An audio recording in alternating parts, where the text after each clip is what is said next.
Hey guys, wanted to get you a little video, show you what we're working on since we met last. So I'm starting to incorporate more and more off-leash obedience, and I want to talk about the importance of it. And sometimes it's just functional even when dogs are on leash. So when kids are walking dogs, everyone's going to have a different gait in their walk, right? And so we want to make sure that she's finding how they walk, their position, and maintaining it. And so I'm just having her drag a little, I think it's like 10-foot line. And we're making sure she's not wandering off, she's not sniffing. The leash is there if she needs help.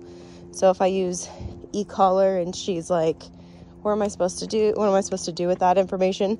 It's there, but she's to the point where if I press the button, and she's going to be even more so to that point when she comes home, that she understands the position she needs to be and how to maintain it. And so as you guys work with her and your kids, having you guys run the remote for the kids, it's not going to make a difference to her whether you're holding that remote or not. So that's kind of the biggest thing, is making sure she can find that position without me holding that leash. And if you're ever to be in a situation where, so just a little bit ahead right here, heel. I'm going to do a little directional changes just so that she can find it, but I'm not going to pick up the leash unless we really do need it. But right there, she did pretty good. So yeah, this is also helpful if she's ever in a situation where like she does get off the leash, or, you know, she gets out of the house or whatever. You have that ability to control what you need to, and it's not this, you know, I'm on the leash and I'm obedient. When I'm off, I play keep away or, you know, whatever, get distracted by the kids' friends. So really good stuff. We've really been working on solidifying that downstay.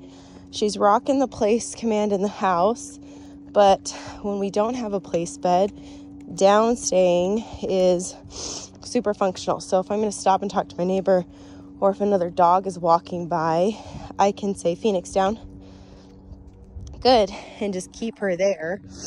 I'm a big believer in improving this as much as possible. We worked on this with Abby, where she's just running around getting her like revved up, and Phoenix still has to stay in the down.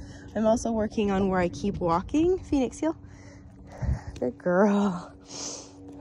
So if I say Phoenix, down, down, down. Good girl. My feet moving tells her something different. So she struggled a little bit with that one, and that's okay. This is a little bit of a newer concept to her, a down in motion. Phoenix, heel. Good girl. We'll try it again. Phoenix, down. Nice. Beautiful. Good. Nice. Good. Because my feet are moving, which means go, go, go. And proofing all of this in different aspects is going to make her cater to the word Phoenix, heel, not what my excitement is saying, my body language, what the neighbor's excitement is saying, because excitement being brought on by other people is kind of, it's her kryptonite.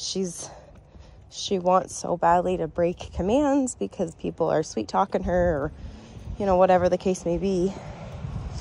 And so with kids, we're gonna have to find like some good middle ground where we make sure that when we are getting excited, we have some kind of control. It's not just like a free-for-all. So we'll practice this a lot coming home. When they're excited, they need to make sure that we're not, like petting bad behavior, like the mouthing, the licking, the putting her paws around your wrist kind of a thing, hugging you. She likes to do that. And a lot of my clients ask me, well, is there a time that that's appropriate?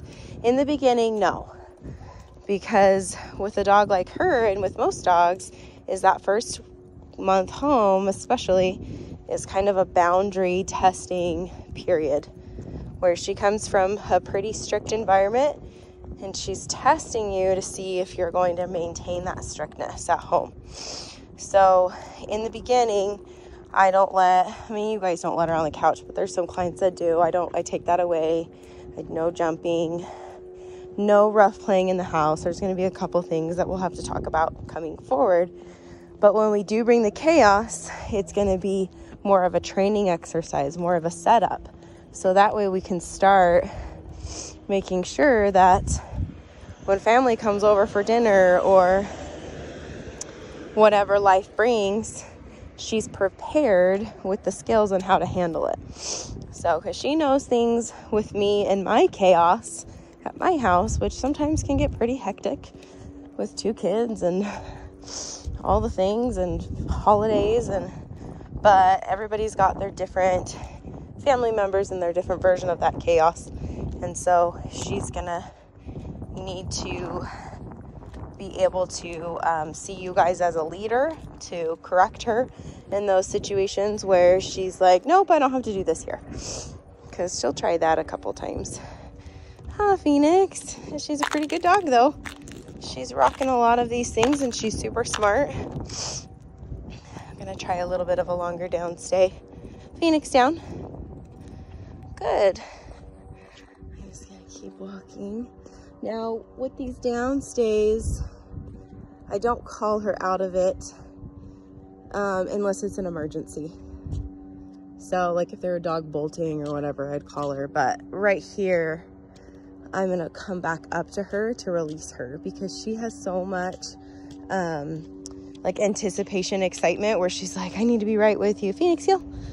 And if I'm always putting her in a down and then calling her out of that position, I'm gonna build so much value and excitement with leaving the down stay versus being patient, wait for me to come back, and then we carry on. Good girl. She's rocking it though. She's doing good. We've been enjoying this warmer sunshine, getting lots of training sessions outside in the neighborhood and around distractions and people coming and going from our house. She's been doing pretty well with holding her place command. Another thing too is when people come over, like say for Christmas, like we're having some people come over Christmas Eve.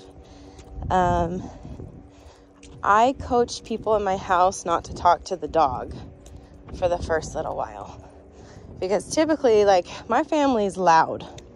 So when they come in, it's like, oh my goodness, how are you? Look how big you've gotten, to my kids, and all of this excitement.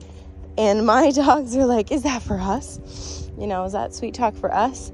And the moment, if a dog were to break place, heel, we're going to go through here, break the place command, most of my family would just pet them because they love dogs, and so they don't always understand like what they just did there, which the reality is they just rewarded the dog for being naughty.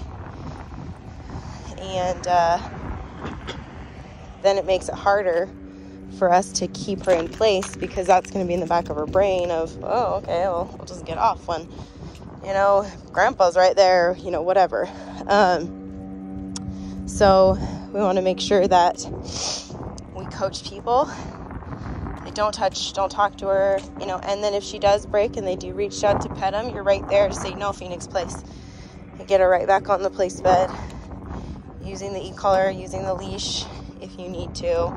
The first week and a half coming home, I'm going to have her drag a leash around the house, especially if we're still kind of dealing with potty stuff. I haven't had any accidents in my house, but she is right with me a lot of the time. That first week and a half, she had to be on a leash. Now she's off leash, but that first little while is pretty strict. So until I build up a relationship with these puppy dogs. But yeah, she's doing really good in that context. But I want to make sure that all of these things transfer home. That's kind of the tricky part, is dogs are smart and they're always going to cater to the least demanding person in the room.